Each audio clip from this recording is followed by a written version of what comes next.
कहानी के शुरू में हम एक झील को देखते हैं जो सूख चुकी थी। उसके आसपास की मिट्टी भी काली थी और इर्द गिर्द मरे हुए जानवरों के कंकाल भी पड़े थे। उसके दरमियान में एक सूखा पेड़ था जो दिखने में काफी डरावना था। इसके बाद सीन एक फैमिली पर शिफ्ट होता है जो इस झील से थोड़ी दूरी पर अपने नए घर में शिफ्ट हुए थे। जेस अपने 2 बच्चों के साथ इस नए घर में आई थी। उसकी फैमिली में उसकी बेटी और एक छोटा बेटा ओविन था। उनके साथ एक डॉग भी था जो हमेशा उनके साथ ही रहा करता था। डॉग और ओविन की काफी अच्छी दोस्ती थी। यहाँ पर हमें जेस के बारे में कुछ बातों का भी पता चलता है। जेस पहले नशा करती थी और अपनी फैमिली पर जरा ध्यान नहीं देती थी, इसीलिए उसके दोनों बच्चे उसके हस्बैंड अपने डैड के ज्यादा करीब थे। जेस अपने बच्चों से अलग हो चुकी थी मगर अब उसने अपने बच्चों की कस्टडी खुद ले ली थी। जेस अब बिल्कुल ठीक थी। बाहर जेस का बेटा अपने डॉग के साथ खेल रहा होता है। तभी उसे एक शरारत सोचती है। वो छत पर चढ़कर छलांग लगा देता है जिससे जेस काफी डर गई थी। वो अपने बेटे ओविन को मना करती है क्योंकि वो नहीं चाहती थी कि किसी भी लापरवाही की वजह से उसके बच्चे उससे अलग हो जाएं। ओविन जेस से अब माफी भी मांगता है। जब ये अंदर जा रहे थे तभी हम डॉग को देखते हैं जो खड़ा जंगल की तरफ देख रहा था।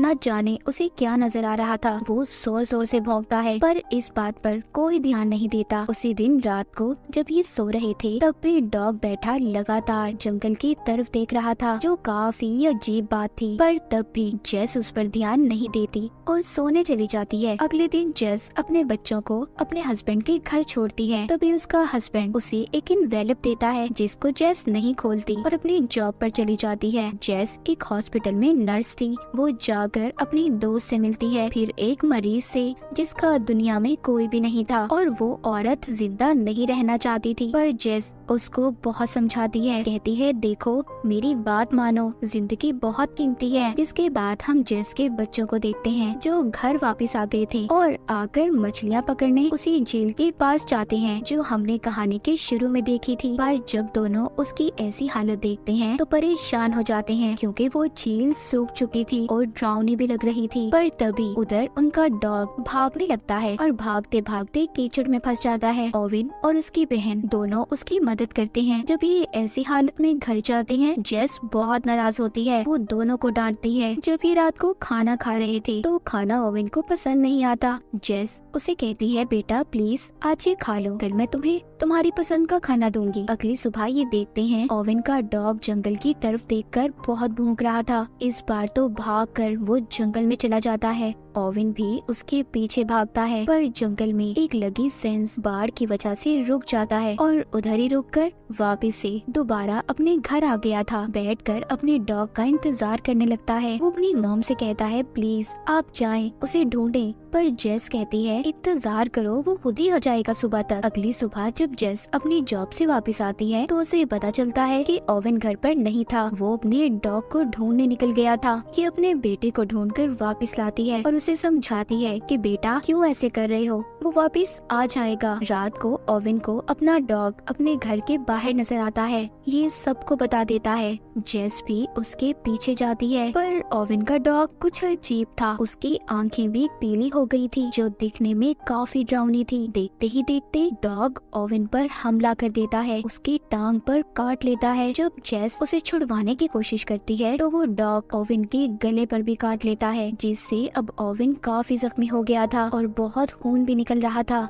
जेस उसको हॉस्पिटल लेकर जाती है। डॉक्टर उसका ऑपरेशन करते हैं। उधर जेस का हस्बैंड भी आ गया था जो उस पर बहुत गुस्सा करता है, बहुत चिल्लाता है, कहता है तुम्हारी वजह से ये सब कुछ हुआ है। जेस कहती है याद करो वो डॉग तुमने ही ओविन को दिया था। खैर ऑपरेशन के बाद ओविन की हालत बेहतर हो गई थी। उसको होश आ जाता है तो जेस उसको खाना खिलाती है पर ओविन को खाना पसंद नहीं आ रहा था। उसका जायका उसे अच्छा नहीं लग रहा था।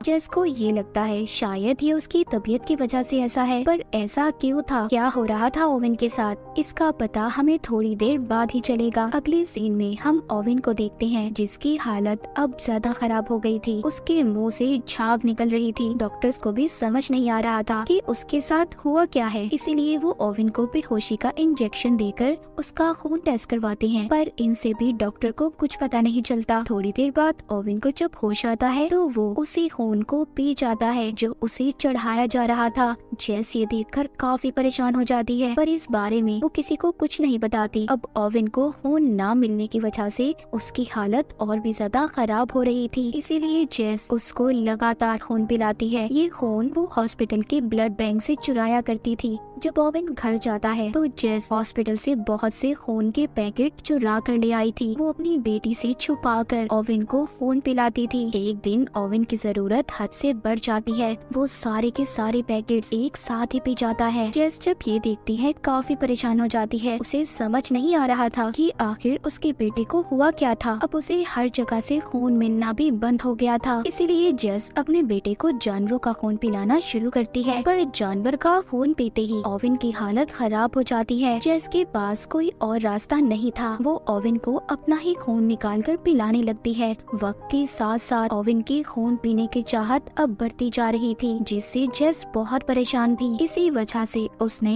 उसे स्कूल भेजना भी बंद कर दिया था। एक दिन जेस रिसर्च करती है कि आखिरकार उसके बेटे को कौन सा इन्फेक्शन हुआ है कि वो सिर्फ इंसानों का खून ही पीना चाहता है। पर जेस को इसका कोई जवाब नहीं मिलता। अपना खून पिला पिलाकर उसकी हालत भी अब अच्छी नहीं थी। जेस को किसी और इंसान की जरूरत थी जिसका खून वो अपने बेटे को पिला सकती। अगली सुबह उसका हस्बैंड बच्चों को लेने आता है। जेस इस बात से बहुत परेशान थी। वो एक बोतल में अपने बेटे को खून देती है, कहती है बेटा अपना ख्याल रखना और किसी को भी इस बारे में कुछ पता नहीं चलना चाहिए। फिर ये हॉस्पिटल जाती है। वहाँ पर फिर से उस मरीज औरत ने अपनी जान लेने की कोशिश की थी, लेकिन डॉक्टर उसे बचा लेते हैं। जेस को यहाँ पर आइडिया आता है। वो उस औरत का कई बार खून निकालने की कोशिश करती है, पर कामयाब नहीं हो पाती। अगले दिन उस औरत को हॉस्पिटल वाले जाने का बोलते हैं, क्योंकि वो अब बिल्कुल ठीक हो चुकी थी। उसके पास जेस आती है और उसको घर छोड़ने के बहाने अपनी गाड़ी में बिठा लेती है।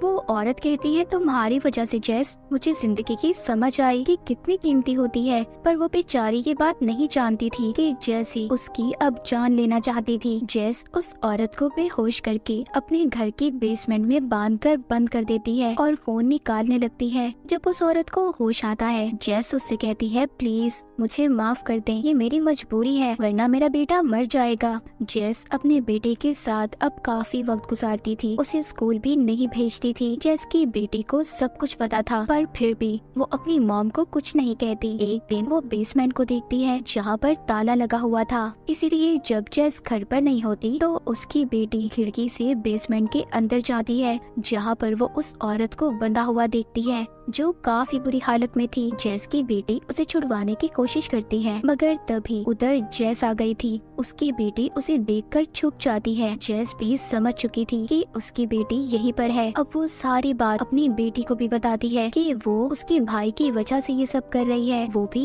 ये सब बातें सुनकर जेस का साथ देने के लिए तैयार थी। जेस एक दिन जब बेसमेंट में उस औरत का खून निकालने जाती है तो वो औरत इस बार खुद ही खून देने के लिए तैयार थी, इसीलिए जेस उसको खोल देती है। पर इसी बात का फायदा उठाकर वो औरत जेस पर हमला करके भागने की कोशिश करती है। उसी वक्त पुलिस भी जेस के घर आ गई थी, जो उसी औरत को ढूंढ रही थी जिसको जेस ने अगवा किया था। पर किसी तरह जेस उसको दोबारा से बेहोश करती है और फिर ऊपर जाकर पुलिस से बात करती है। अगली सुबह जेस के बच्चों को उसके हस्बैंड के घर जाना था। जेस अपनी बेटी को उसके भाई का ख्याल रखने का कहती है। वहाँ जाकर ओवेन अपने डैड की दूसरी बीवी को बड़े गौर से देख रहा था और उसका खून पीने का सोचता है, लेकिन उसकी बहन साइड पर ले जाकर उसको समझाती है और थोड़ा सा खून पीने के लिए देती है, पर वो सारा खून ही पी गया था। ओवेन की बहन अब समझ चुकी थी कि ओवेन अब आहिस्ता आहिस्ता अपने ऊपर से कंट्रोल को खो रहा है। जब वो वापस आती है तो सारी बातें अपनी मॉम को बताती है, पर जेस अपने बेटे को और खून देने की बात कर रही थी। फिर ये लोग घूमने जाते हैं। जेस जब अपने घर वापस आती है तो बेसमेंट का दरवाजा खुला हुआ था। वो औरत यहाँ से भाग चुकी थी जिसको जेस ने कैद किया हुआ था। वो भागकर जंगल की तरफ जा रही थी। उसके पीछे ओवेन पे जाता है। वो औरत तेजी से भागते हुए ध्यान नहीं देती और जंगल में लगी फेंस बाढ़ से उसका गला कट जाता है। वहाँ पर उसके पास ओवेन भी आ जाता है, बाद में जेस भी। पर जेस आकर अजीब सा नजारा देखती है। ओवेन उस औरत का खून पी रहा था जो काफी डरावना था। जेस सबसे पहले उस औरत की लाश को छुपाती है। अगली सुबह जेस फिर से ओवेन को अपना खून देती है, पर अब वो इस हालत में नहीं थी कि अपने बेटे को और अपना खून पिला पाती। लेकिन ओवेन बार बार खून मांग रहा था। तभी उसके घर पर जेस का हस्बैंड आता है जो साथ एक ऑफिसर को लाया था, क्योंकि उसका कहना था कि जेस उनके बेटे को स्कूल नहीं भेज रही। दूसरी तरफ हम जेस की बेटी को देखते हैं जो उसी झील के पास जो पेड़ था उसकी तरफ देख रही थी। वो जब उस पेड़ के पास जाती है तो उसे कुछ अजीब चीजें नजर आती हैं। वो वापस आकर जेस को बताने की कोशिश करती है, पर जेस का हस्बैंड उसे बात नहीं करने देता और गवर्नमेंट ऑफिसर की मदद से दोनों बच्चों को अपने साथ ले जाता है। उनके जाने के बाद जेस फिर से अपना खून निकालने की कोशिश करती है ताकि वो अपने बेटे को खून पिला सके। उधर जेस के हस्बैंड के घर पर ओवेन अपने डैड की दूसरी वाइफ के बेटे का खून पीने की कोशिश कर रहा था।